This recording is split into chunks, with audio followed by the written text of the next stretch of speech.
Hi everyone, welcome back to our channel. So today in this video, I'm going to quickly show you how to delete sound on Discord soundboard.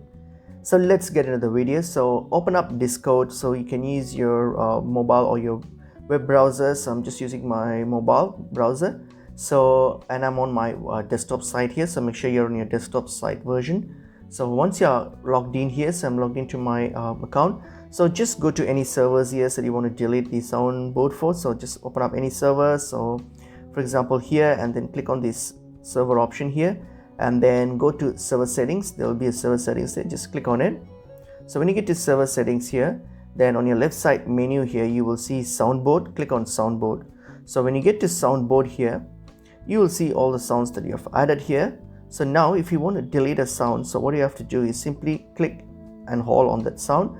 So you'll see an X option here, which is your delete option. So what you're going to do is simply tap on it in order to delete that sound. So once you tap it, and that's it, it will be deleted. So that's pretty much it is. It's pretty easy and straightforward. Hope the video was helpful. I will see you in another video.